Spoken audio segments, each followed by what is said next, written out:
Hello बेटा जी, क्या हाल चाल, कैसे हो? तो चलिए शुरू करते हैं मूविंग चार्ज एंड मैग्नेटिज्म, जिसमें बच्चों हम आज पढ़ेंगे इसके मोस्ट इम्पोर्टेंट क्वेश्चन।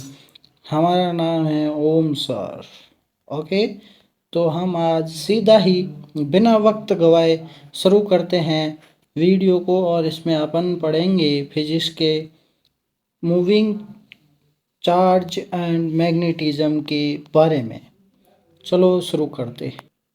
हाँ जी बेटा जी, पहला क्वेश्चन क्या बोल रहा है? चुंबकीय क्षेत्र की इकाई होती है।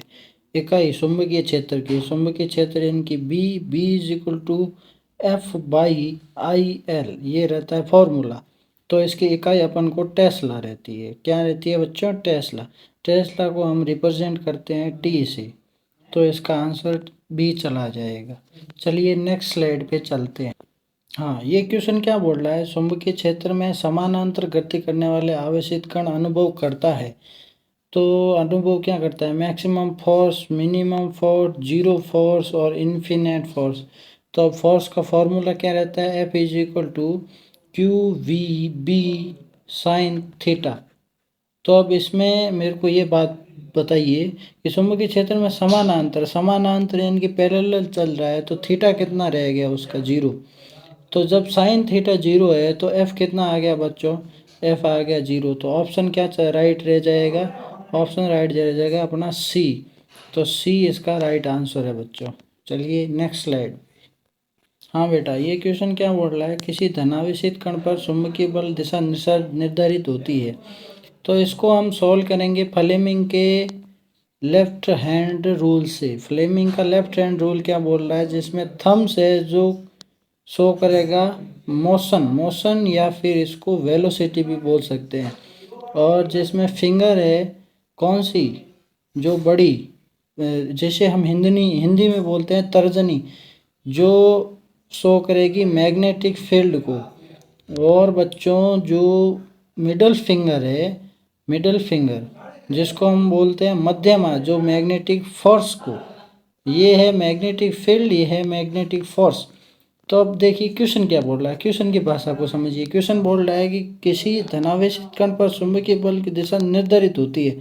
तो फ्लेमिंग के लेफ्ट हैंड से, ना कि फ्लेमिंग के राइट हैंड से। राइट हैंड वाला गलत जाएगा, राइट हैंड थंब रूल ये भी गलत जाएगा, एंड लॉरेंस फोर्स रूल ये भी गलत जाएगा बच्चों। तो इसका आंसर जाएगा ए आंसर लॉक करें और आगे बढ़ें। हाँ बेटा, अगला क्वेश्चन बोल रहा है चुंबकीय क्षेत्र में रखे किसी धारावाही चालक पर लगने वाला बल निम्नलिखित में से किस पर निर्भर करता है।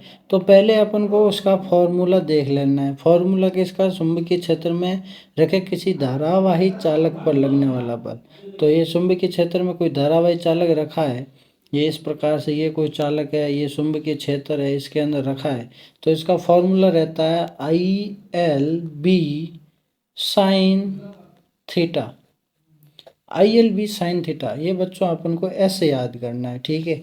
बड़ा ही simple, I L B sine theta, I L B sine theta, I L B sine theta.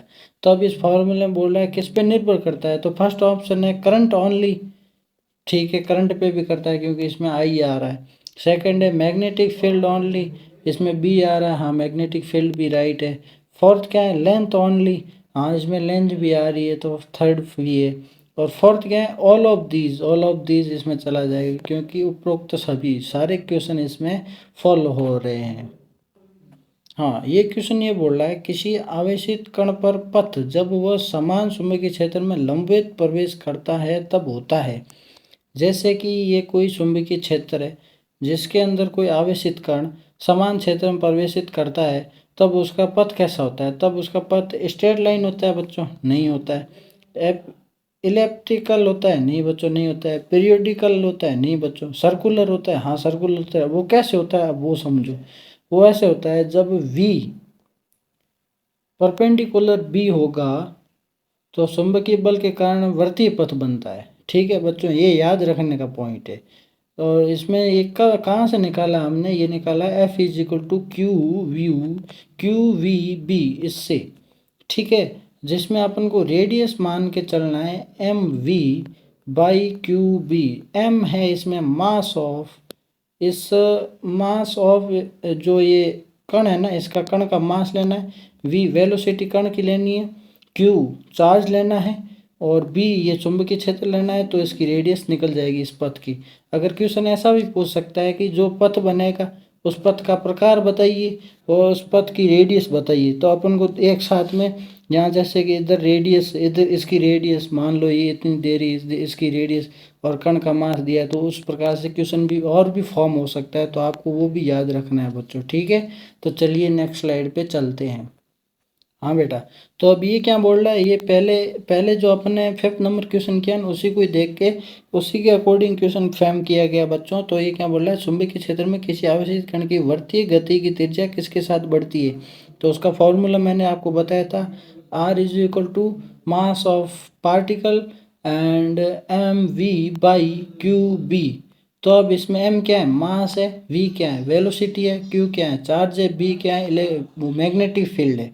तो अब r किस पे डिपेंडेंस करेगा, मैग्नेटिक फील्ड स्ट्रेंथ नहीं बच्चों, त्रिज्या अच्छा सॉरी, इसमें ये यूं बता रहा है वर्ती गति त्रिज्या किसके साथ बढ़ती है। तो ये त्रिज्या है, त्रिज्या को इंक्रीज करना है, तो त्रिज्या को magnetic field strength, magnetic field अगर स्ट्रेंथ मतलब ये बढ़ गई तो त्रिज्या बढ़ेगी नहीं बच्चों, उल्टा घटेगी। अब चार्ज, अगर चार्ज बढ़ गया तो आर भी घटेगा, ये ठीक है। फिर वेलोसिटी ऑफ पार्टिकल, हाँ वेलोसिटी बढ़ गई तो बेटा जी त्रिज्या बढ़ेगी। फिर नन ऑफ दिस मतलब आंसर क्या जाएगा अपना सी। चलिए नेक्स्ट स्लाइड पे चलते हैं। हाँ जी बेटा, ये क्वेश्चन यूँ बोल रहा है, किसी बढ़ती कुंडली में प्रवाहित धारा के कारण कुंडली के केंद्र पर चुंबकीय क्षेत्र सीधे समानुपाती होता है। तो इसका फॉर्मूला अपन को हमेशा याद रखना है, B is equal to mu naught N I upon two R. तो ये फॉर्मूले के अकॉर्डिंग हमें बी यहाँ क्या है, केंद्र पर चुंबकीय क्षेत्र है, कौन सा, इस वर्तीय कुंडली के केंद्र पर चुंबकीय क्षेत्र है। और एन क्या है, एन है कुंडली के चक्कर की संख्या, मतलब नंबर ऑफ कुंडली वो उसके अंदर जो राउंड चक्कर बनने हैं ना उसके। और आई क्या है, कुंडली में धारा यानी कि इलेक्ट्रिक करंट। और आर क्या है, कुंडली की त्रिज्या है, ठीक है बच्चों। और म्यू नोट तो आपको पता ही है चुंबकीय कांस्टेंट है, मैग्नेटिक कांस्टेंट है। तो अब इसमें सारे ही सेम रहने हैं, जब क्वेश्चन सब सेम बोल रहा है तो ये किसके समानुपाती हो गया, आई के। तो बस बात ख़त्म, इसमें क्या रह जाएगा फिर, करंट थ्रू कोयल, कोयल के थ्रू करंट सीधे समानुपाती होगा इसके। बाकी वाले ये एन और म्यू तो ये तो सेम रहना है, आर के विरोध विपरीत हो गया तो ये समानुपाती नहीं हुआ, तो इसका आंसर चला जाएगा बी। हाँ जी बच्चों, ये क्वेश्चन यूँ बोल रहा है, इस क्वेश्चन से पहले मैं आपको सजेस्ट करूँगा कि आप इस स्लाइड की स्क्रीनशॉट जरूर लें, स्क्रीनशॉट लें बच्चों। इसका स्क्रीनशॉट ले लिया, चलो अब क्वेश्चन सॉल्व करते हैं। एक प्रोटॉन और एक इलेक्ट्रॉन समान वेग से समान चुंबकीय क्षेत्र में, वी क्या है, सेम है, और समान चुंबकीय क्षेत्र बी भी बच्चों क्या है, सेम है। अब आगे पढ़ो, तब तब क्या होगा, दोनों एक ही दिशा में चलते हैं, नहीं बच्चों दोनों एक दिशा में नहीं चलते हैं। ये देखिए दोनों दोनों पर बराबर बल लगता है, विपरीत दिशा में होते हैं, हाँ बच्चों ये सही है। अब ये दोनों पर बराबर बल लगता है, दोनों कण, एक प्रोटॉन और एक इलेक्ट्रॉन, क्योंकि इनकी प्रवृत्ति प्रवृत्ति यानी कि इनका नेचर अलग अलग है बच्चों, ठीक है।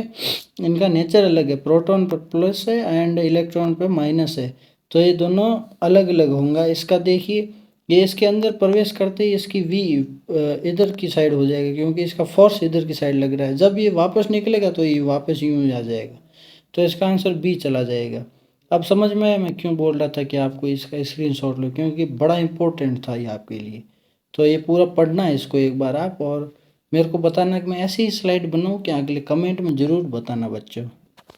हाँ जी बेटा, इसका भी आप स्क्रीनशॉट ज़रूर लीजिए, क्योंकि ये भी आपको बहुत महत्वपूर्ण है और बहुत आगे काम आने वाला है। क्या बोल रहा है, एक सीधी धारा वाहक चालक के चारों ओर चुंबकीय क्षेत्र रेखाएं होती है, तो ये अपन निकालेंगे किससे, right hand of thumb rule, right hand of thumb rule, इससे अपन को निकालना है।